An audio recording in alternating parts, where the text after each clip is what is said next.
चाहिए। अरे आज मेरे सिनेमा का कोशिश लेकिन आज आपकी सिनेमा करनी चाहिए। ज्यावेळेस आम्ही जन्म घेतला त्यावेळेस आम्हाला प्रश्न पडायला लागला की हा तो महाराष्ट्र आहे का? आणि याच महाराष्ट्राच्या माध्यमातून या ठिकाणी माझ्या छत्रपती शिवाजी महाराजांनी रयतेचं कष्टकऱ्यांचं स्वराज्य निर्माण केलं आणि हाच महाराष्ट्र आहे।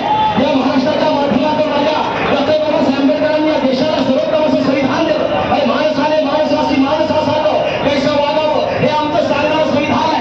पण प्रश्न हा पडतो या की नव्हता जगण्याचा स्वाभिमान की नाही मरण्याचा अभिमान। परंतु या ठिकाणी परभणी सारख्या शहरामधून काँग्रेस सभासारखा एक व्यक्ती येतो या आणि आमच्यासारखे हजारो लाखो करोडो लोक जमा होतात ही काही साधी गोष्ट नाही। अरे बाबासाहेबांनी सरळ सांगितलं गुलामांना गुलामींची जाणीव करून द्या म्हणजे तो बंद करून ठेल। पण आमचं चाललंय काय? अरे तो चला अखेर रोग आते काही गारवा बनता गया कशाला होणार नाही। मी घरी राहिलं मला काही प्रश्न पडणार नाही आणि माझा काही संबंध नाही असं म्हणून आम्ही जीवन जगतोय आणि कशाला माणूस तरी म्हणावं।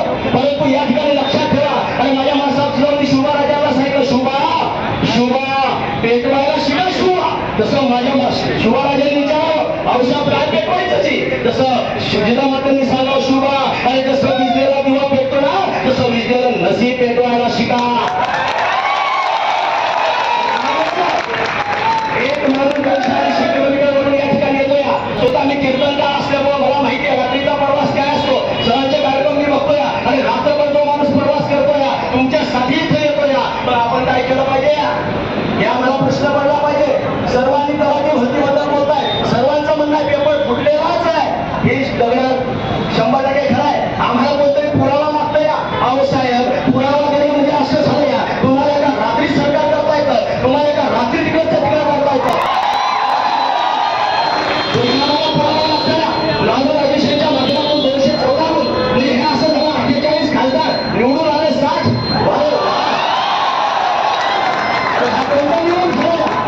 या ठिकाणी सर्वांच्या माध्यमातून हा चालू असलेला आंदोलन काँग्रेस सर्वांसाठी एक मला बोलायच्या 100% मी बोलणार आहे सर काँग्रेस सर्वांसाठी या होळी एका जोरदार नावाचा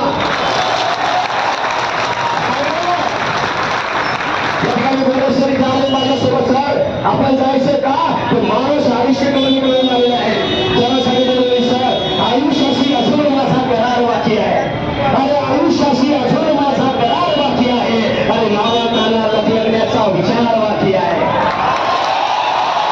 आयुष्याची सकाळ माझ्या खरंच सुंदर गेली काँग्रेसवाल्यांसाठी अरे आयुष्याची सकाळ माझ्या खरंच सुंदर गेली आणि संध्येची मज फिकीर नाही दुपार बाकी आहे आणि अरे स्वार्थासाठी उगाच खोटा सलाम केला नाही अरे स्वार्थासाठी उगाच खोटा सलाम केला नाही आणि भातत आलो जरी तरी भरभरी किनार बाकी आहे।